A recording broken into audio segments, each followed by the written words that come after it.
Bien, bonjour, chers amis. Toujours un très grand privilège et toujours content de renouer avec vous.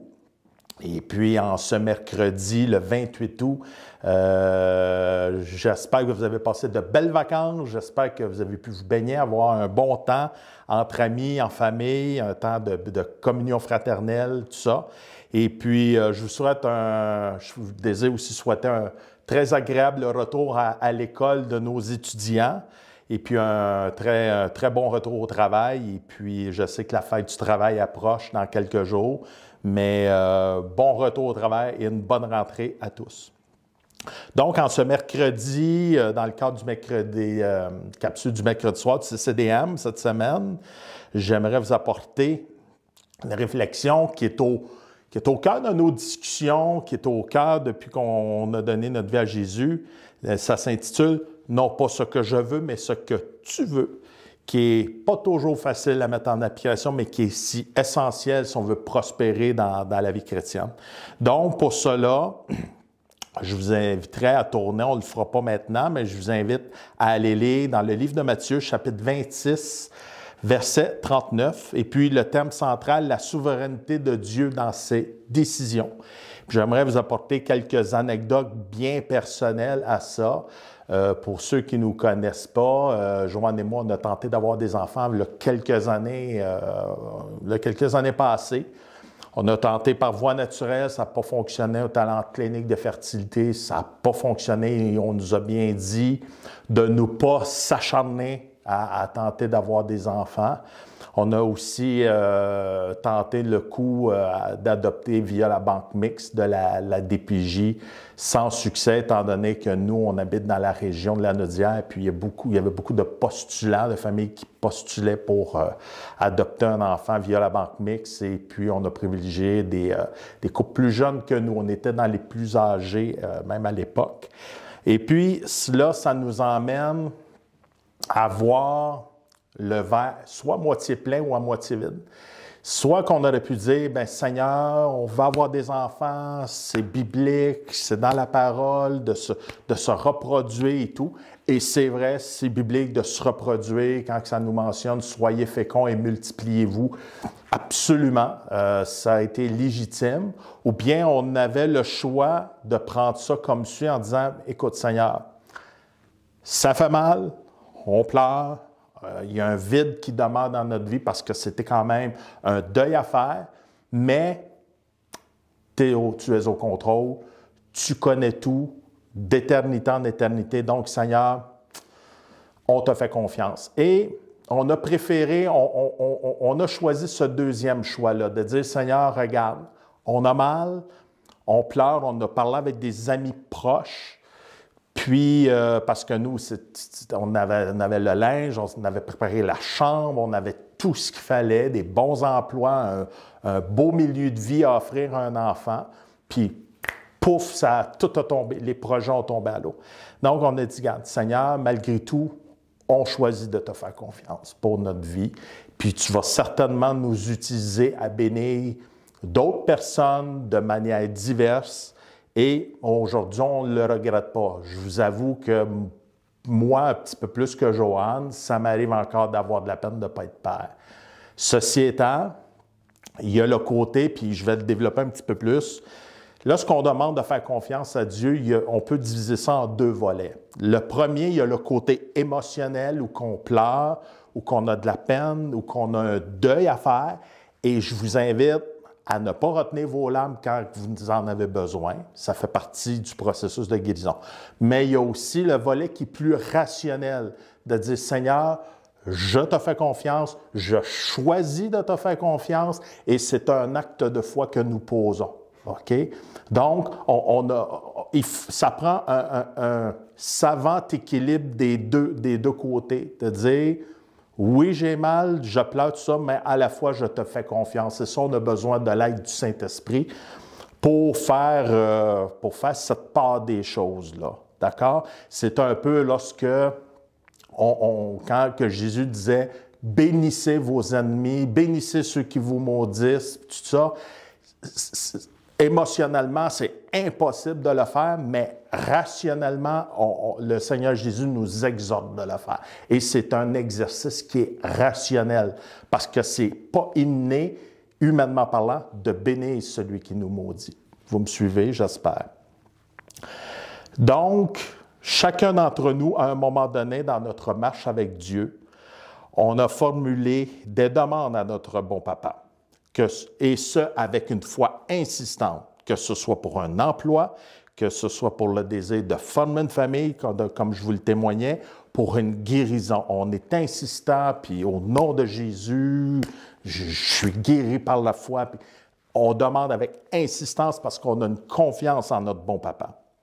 Il arrive que Dieu nous exauce rapidement, instantanément, comme même, mais il peut aussi retarder sa bénédiction ou même ne pas exaucer notre demande. Les trois se peuvent. Même s'il désire ardemment que ses enfants expérimentent les richesses de ses bontés, Dieu demeure souverain dans ses décisions. Donc, ensemble, on va survoler les trois types de réponses possibles à nos prières. Donc, la première, comme je vous le mentionnais, Dieu répond et exauce nos prières rapidement. Exemple, une guérison physique instantanée. On impose les mains, pouf, la personne est guérie, soit d'une infirmité, soit du cancer, peu importe. D'accord? Les effets positifs de ce type de réponse-là, bon, ça peut avoir un effet vivifiant pour notre foi. C'est un puissant témoignage de la puissance de Dieu. Et ça peut amener des gens à la conversion parce que pour celui qui doutait que l'existence de Dieu, mais de voir quelqu'un du cancer être guéri instantanément, et je vous donne un exemple, un malade du cancer va voir son médecin, son oncologue, puis que, pouf, il n'y a plus rien, fait tous les tests, plus rien, mais c'est un puissant témoignage, là, on ne s'en cachera pas. Par contre, il y a toujours un par contre, il y a des effets un petit peu plus pervers, un petit peu moins positifs, qui sont de prendre pour acquis que Dieu va toujours répondre de cette façon. Parce que c'est pas vrai qu'on demande, on reçoit. Et je vous dirais que ce serait une vie chrétienne paradisiaque. On demande quelque chose à Dieu et automatiquement, ça va venir là. C'est un peu comme on met de l'argent dans une machine à boisson gazeuse, puis on s'attend automatiquement que la canette va tomber. Mais notre Papa Céleste, autant qu'il veut nous bénir, n'est pas un distributeur de bénédictions. C'est lui qui décide. C'est lui qui est souverain dans ses décisions. Donc, prendre pour acquis que Dieu va toujours nous répondre de cette façon. Deuxième point pervers, ne favorise pas nécessairement l'approfondissement des racines d'un chrétien. Et moi, j'ai appelé ça le syndrome du bébé gâté. On est tellement habitué, exemple, que Dieu nous répond tout de suite. Ah ben, aussitôt qu'il ne répondra pas, ben, on va chialer. On n'aura pas notre bénédiction parce qu'on s'attend tellement à ce que Dieu soit fidèle et qu'il réponde tout de suite, parce que pour nous, on a une conception que Dieu va répondre tout de suite. Troisième, ça ne favorise pas à la formation du caractère du chrétien à long terme. Et j'aime utiliser ce proverbe-là, on ne forme pas des chrétiens à la ouate. Donc, comme la parole dit, il faut que l'or, pour qu'elle soit pure, il faut qu'elle soit éprouvée par le feu. De même, un chrétien, il faut qu'il soit formé dans le feu des épreuves. C'est comme ça que le caractère du chrétien est vraiment ferme et vraiment plus fort, parce qu'il est éprouvé dans l'épreuve. Donc, première manière de répondre, Dieu répond en exaucant rapidement, voire instantanément. Deuxième, et moi, ça, c'est ma préférée, c'est ma réponse préférée, Dieu peut tarder à répondre favorablement à notre requête. Il ne refuse pas, mais ça peut tarder. Exemple, lorsque nous prions pour un nouvel emploi ou si on est célibataire pour notre conjoint. D'accord? Des fois, c'est long, tout ça, fait que ça demande de la patience, mais quand la bénédiction arrive, la bénédiction, elle est sur mesure pour nous. Pas nécessairement comme on le veut, mais Dieu, c'est tellement ce dont nous avons besoin, Dieu répond sur mesure. On peut penser ce que ça peut faire plutôt. Ça nous amène à mettre notre confiance en Dieu et à être patient. Et l'apôtre Jacques en mentionne beaucoup dans son épître, la patience. Les racines de notre foi s'approfondissent parce qu'il faut mettre notre foi et notre confiance et ça nous demande d'être patient et de mettre notre confiance en notre papa. Lorsque la bénédiction arrive, nous l'apprécions et notre action de grâce se manifeste. On ne prend pas la bénédiction autant pour acquise comme s'il répondrait toujours tout de suite, mais lorsque nous l'avons, on l'apprécie davantage et on dit merci Seigneur pour ça. Favorise notre croissance et notre maturité parce que ça nous demande un temps d'attente, parce que ça nous demande de cultiver notre foi. Donc, on va connaître Dieu sur un autre aspect, puis notre confiance va se raffermer et notre croissance et notre maturité vont suivre. Ça nous amène à témoigner de sa bonté parce que les gens vont remarquer un changement. Ah, tu as un super emploi, oui, j'ai assez prié pour cet emploi-là, puis je suis tellement béni, c'est dans mes cordes, selon les études que j'ai faites, j'ai un bon salaire, gloire à Dieu. Les gens, ils vont dire, « Hey, wow, tu as une belle job, oui, puis je remercie Dieu pour ma job. » Tu sais, ça va favoriser les occasions de témoignage. Dernier dernier atout, dernier fruit de ce type de réponse-là, c'est que Dieu connaît le temps favorable pour que nous puissions recevoir sa bénédiction. Comme je vous le mentionnais, nous, on a une vision très myope de nos vies. Dieu voit très clairement jusque dans l'éternité. D'éternité en éternité, il nous connaît, il nous connaissait, il nous a toujours connus. Donc, Dieu sait qu'est-ce qui est bon pour nous, connaît nos besoins et il est fidèle. D'accord? Et vous remarquerez que dans ce type de réponse-là, pour moi, je n'ai pas vu de points négatifs. Ce n'est que du positif. Pourquoi? Parce que Dieu finit par répondre, mais nous, on doit faire preuve de patience, de maturité et d'espérance. Donc, moi, je trouve que c'est vraiment le mix parfait de la réponse et de la non-réponse. J'espère que vous me suivez. Troisième réponse facile et la dernière, quand Dieu ne répond pas favorablement à notre prière. Exemple, la mort d'un être cher après avoir prié fermement pour sa guérison. Je vous donne un exemple. Quelqu'un qui est connu internationalement pour lesquels des gens vont prier par milliers pour la guérison de sa femme, puis que finalement, sa femme décède, bien, c'est pas par manque de foi. Il y a des milliers de personnes qui ont prié pour la guérison, mais c'est pas arrivé. La femme est décédée. Donc, le conjoint se retrouve veuf. Un projet de vie qui n'a pas vu le jour, comme Joanne et moi, on n'a pas pu avoir d'enfant, ni par voie naturelle, ni par adoption. Donc, Dieu, beaucoup ont prié pour nous, mais on ne l'a pas eu. Malgré cette souffrance et ce vide que peut laisser ce type de réponse de la part de Dieu, nous pouvons tout de même en tirer des points positifs. Par exemple, c'est extrêmement formateur, ça forge notre foi dans la douleur, et puis on peut lire ça dans Jacques chapitre 1, verset 3. Je vous dirais, toute épreuve qui est bien canalisée dans notre vie nous forme, nous forge et nous rend plus forts. On a un vieux proverbe qui dit « ce qui ne tue pas rend plus fort ». Bien, c'est extrêmement formateur lorsqu'on vit ce type de souffrance-là, cette non-réponse-là. Deuxième, nous cherchons à demander à Dieu une grâce spéciale et un sens pour la suite de notre vie. C'est parfait, Seigneur. On comprend et on accepte du fait qu'on n'a pas d'enfant. Que veux-tu pour la suite? Ça nous demande de se mettre à part pour Dieu, même voir jeûner, puis dire, Seigneur, qu'est-ce que tu veux pour notre vie? On n'est pas parents. C'est quoi la suite? D'accord? Ça va nous amener à chercher sa face davantage. Troisième, Dieu a de meilleurs plans pour nous. Et lorsqu'on développe une relation profonde avec notre bon papa, mais on va avoir cette assurance-là que Dieu a des plans de paix et de joie comme il mentionne dans le livre de Jérémie. Donc, Dieu a des bons plans pour nous. Soyons convaincus que malgré qu'on n'est pas papa, on n'est pas père, ni mère, ni parent, bien, il va y avoir autre chose. Quatrième et dernier point positif, nous pouvons devenir une bénédiction et un témoignage pour les prochaines personnes qui peuvent traverser, passer à la même place que nous. Exemple, lorsqu'on ne peut pas avoir d'enfant, mais on comprend le vide et on comprend la douleur que ça fait. Si on voit un couple qui est tout près de nous, qui vit la même chose, mais on va être les mieux placés pour les consoler, les soutenir et les accompagner dans leur douleur.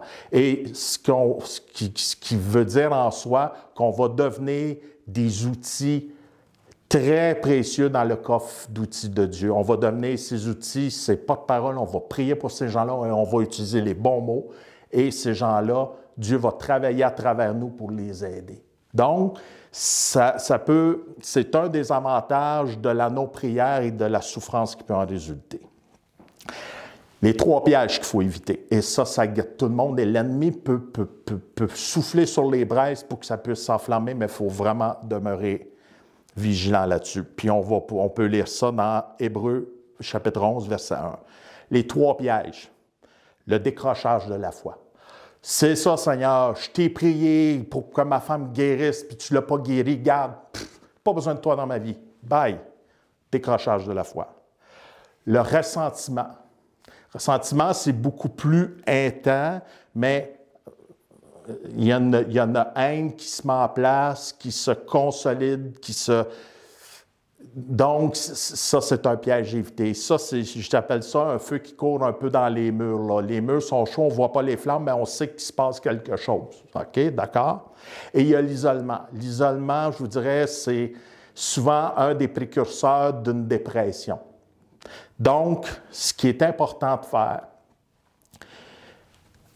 ayez autour de vous quelques amis proches. Oui, on a beaucoup de connaissances, tout ça, mais des amis où que vous pouvez tout dire, tout partager, qui peuvent prier avec vous et vous écouter et vous comprendre.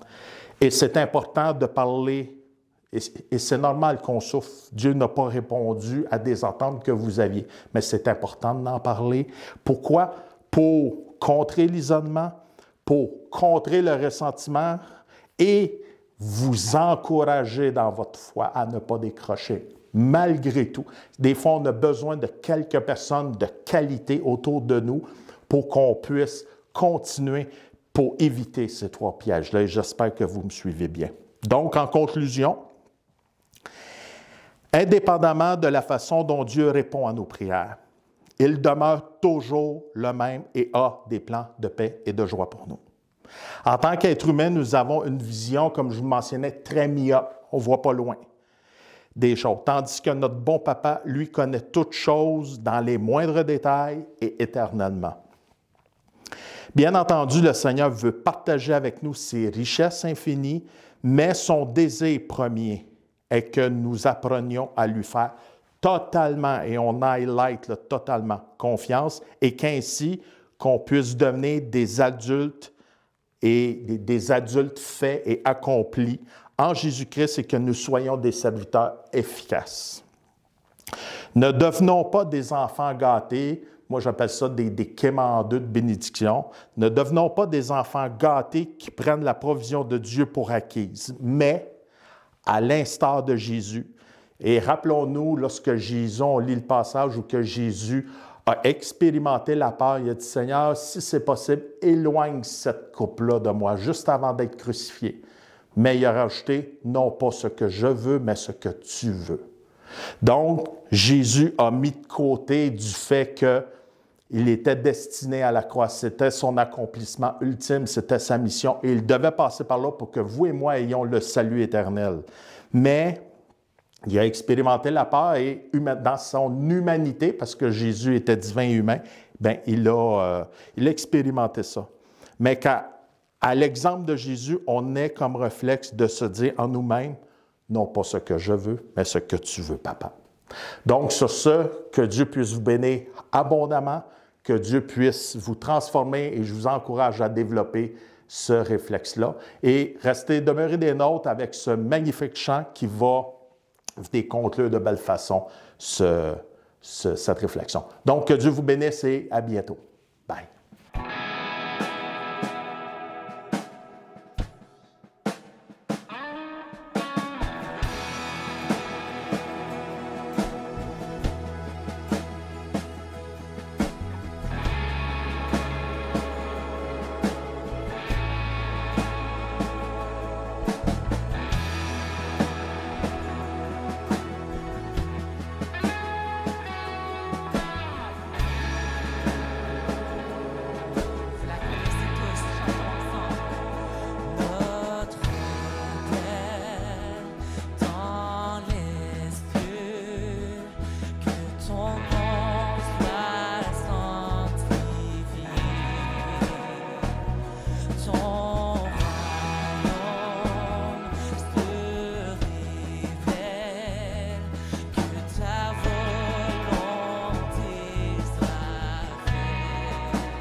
matin, on lui rend gloire.